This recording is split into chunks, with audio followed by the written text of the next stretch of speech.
परिचय। हम कौन हैं? हम यहाँ क्यों हैं? हम कहाँ जा रहे हैं? मैंने इन सदियों पुराने प्रश्नों का उत्तर देने का प्रयास अपनी पहली पुस्तक जर्नी ऑफ सोल्स में किया, जो 1994 में लुएलिन द्वारा प्रकाशित की गई थी। कई लोगों ने मुझे बताया कि इस पुस्तक ने उनके भीतर की आत्मा का आध्यात्मिक जागरण किया, क्योंकि उन्होंने पहले कभी इतनी विस्तृत जानकारी नहीं पढ़ी थी कि आत्मा की दुनिया में जीवन कैसा होता है। उन्होंने यह भी कहा कि इस जानकारी ने उनके गहरे बैठे विश्वासों की पुष्टि की कि उनकी आत्मा शारीरिक मृत्यु के बाद भी जीवित रहती है और पृथ्वी पर लौटने का उद्देश्य है। जब पुस्तक प्रकाशित हुई और बाद में अन्य भाषाओं में अनुवादित हुई, तो मुझे दुनिया भर से पाठकों के प्रश्न मिलने लगे कि क्या दूसरी पुस्तक भी आने वाली है। लंबे समय तक मैंने इन सुझावों का विरोध किया।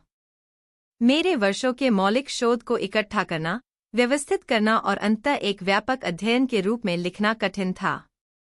मुझे लगा कि मैंने पर्याप्त कर लिया है। जर्नी ऑफ सोल्स की भूमिका में मैंने एक पारंपरिक हिप्नोथेरेपिस्ट के रूप में अपने पृष्ठभूमि की व्याख्या की और बताया कि मैं मेटाफिजिकल प्रतिगमन के लिए सम्मोहन के उपयोग के बारे में कितना संदेहपूर्ण था।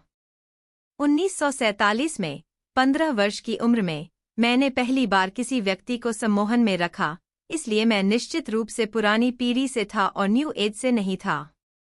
इस प्रकार जब मैंने अनजाने में एक ग्राहक के साथ आत्मा की दुनिया का द्वार खोला, तो मैं आश्चर्यचकित रह गया। ऐसा लगता था कि अधिकांश पिछले जीवन के प्रतिगमनकर्ता मानते थे कि हमारे जीवन के बीच का समय केवल एक धुंधली जगह है, जो एक पिछले जीवन से अगले जीवन तक का पुल मात्र है। जल्द ही यह स्पष्ट हो गया कि मुझे स्वयं ही यह जानना पड़ेगा कि इस रहस्यमय स्थान में किसी व्यक्ति की स्मृति को कैसे खोला जा सकता है। कई वर्षों के शांत शोध के बाद मैं अंततः आत्मा की दुनिया की संरचना का एक कार्यशील मॉडल बनाने में सक्षम हुआ और यह महसूस किया कि यह प्रक्रिया एक ग्राहक के लिए कितनी उपचारात्मक हो सकती है। मुझे यह भी पता चला कि इससे कोई फर्क नहीं पड़ता कि व्यक्ति नास्तिक है, धार्मिक है या किसी भी प्रकार के दार्शनिक विश्वासों में है। एक बार जब वे सम्मोहन की उचित सुपरकॉन्शियस अवस्था में होते हैं, तो सभी की रिपोर्टें एक जैसी होती हैं। इसी कारण से मैंने स्वयं को एक आध्यात्मिक प्रतिगमनकर्ता कहा। यह एक हिप्नोथेरेपिस्ट होता है जो मृत्यु के बाद के जीवन में विशेषज्ञता रखता है। मैंने जर्नी ऑफ सोल्स लिखी ताकि लोगों को यह जानकारी देने के लिए एक नींव मिल सके कि मरना और पार जाना कैसा होता है, कौन हमसे मिलता है, हम कहाँ जाते हैं और पुनर्जन्म के लिए अगला शरीर चुनने से पहले आत्मा के रूप में आत्मा की दुनिया में क्या करते हैं।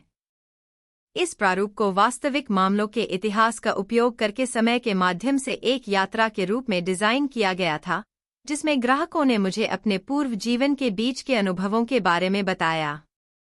इस प्रकार जर्नी ऑफ सोल्स पुनर्जन्म के बारे में कोई और पिछली जीवन की पुस्तक नहीं थी, बल्कि यह सम्मोहन के उपयोग से लगभग अज्ञात मेटाफिजिकल शोध में एक नई दिशा खोलती है।